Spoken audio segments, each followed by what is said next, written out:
In 2000, Michael Kowalzik was just finishing up his MBA at INSEAD, and he wanted to be, like many of his contemporaries, an entrepreneur. Well, today he's the CEO of a small but global entrepreneurial company in the telecom space, tyntec, and he joins us now on INSEAD Knowledge. When you left INSEAD, did you think that you'd end up in the industry that you ended up in, doing the kind of things and selling the kind of products that you're selling? Not at all.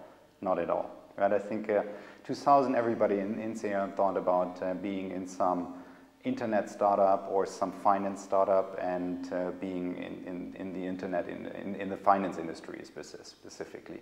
That I would end up in the telecoms industry, I wouldn't have not guessed. Right, and but actually, from my point of view, it doesn't matter so much which industry you're in. It's about the passion which you have to build a business. What specifically the business is, of course, you need to have some idea of what the industry is about. But I think industries you can learn. What you cannot learn is have a passion about what you do and how you build a business. And what I learned, I mean, I started in a venture capital area, in an incubation area, some companies, and I learned that it's much more important to have the passion and drive the people you have in your team to perform the jobs and to drive the business forward much more than what industry it's in. Now, tyntec, the company you're running, is relatively small in global terms, about 150 people, and yet it is operating in over 100 countries, so it's that sense very global. It's a new kind of company in that sense. How do you manage that? You know, keeping it small and entrepreneurial, but at the same time managing on a global scale. That's actually a very good question, because we are a 140 people organization and we're operating in 100 markets, and that is for such a small organization, and many markets you need to cover, right? And we can't go with the concept of a global company who puts a country manager in each country. We would just have alone 100 country managers, so that doesn't work. So we need to bring these two things together, being a small organization and managing on a global basis. And I think that was is one of the tricks of the trade of tyntec, is being able to do that. And that of course works, number one, because the internet is today available everywhere and we make extensive use of that one. And also travel became much cheaper over the last couple of years. Banking became much more available in all parts of the world, and it's possible to also sell very small transactions and units across the globe. And managing that one basically helped tyntec also to grow. And basically, I think the big trick was to apply a lot of the principles very big organizations use when they run a global organization, but scale it and change it in a way that it also works for a small organization.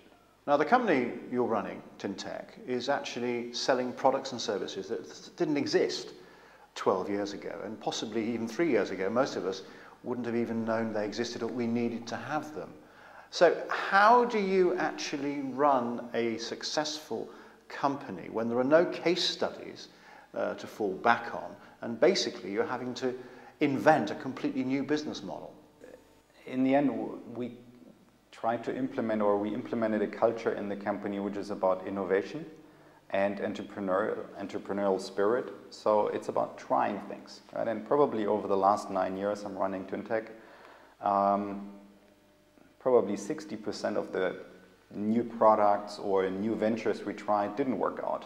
But the 40% which worked made us as successful as we are. So it's about trial and error, trying as often as you can, and in a couple of cases you will find an attractive product. Right? I mean, we tried, especially we talked earlier about globalization, we tried to enter into certain markets and it didn't work. We tried to enter in other markets and it worked extremely well.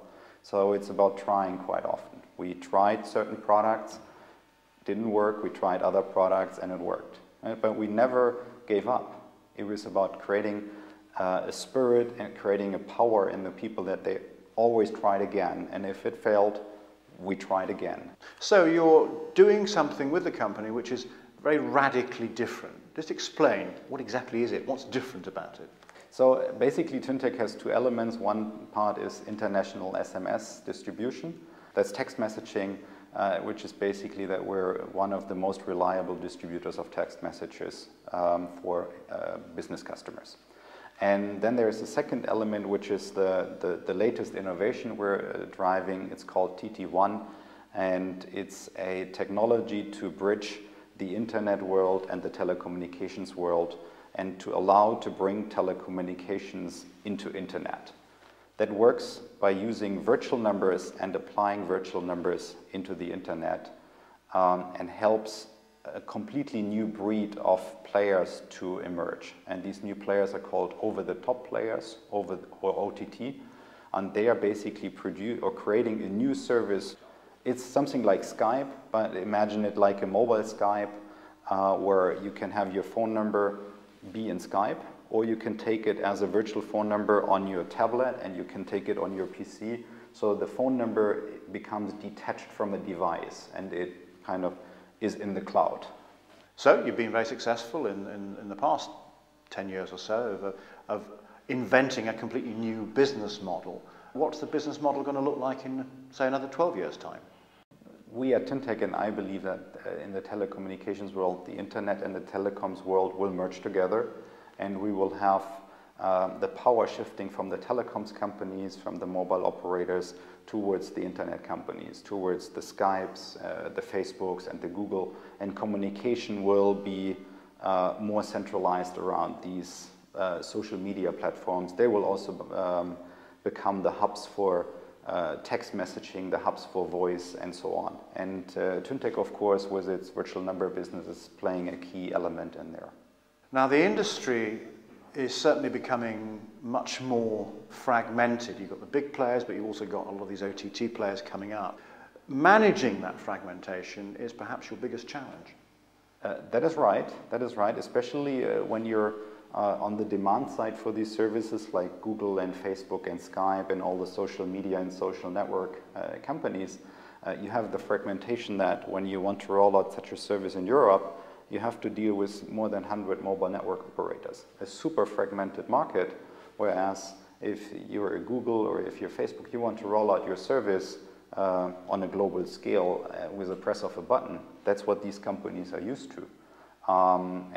That's exactly where tyntec is helping, is that we put a layer on top of this fragmentation and make these services for example, over Europe, available to the internet players. Michael Kowalzik, thank you very much for joining us on INSEAD Knowledge. Thank you very much.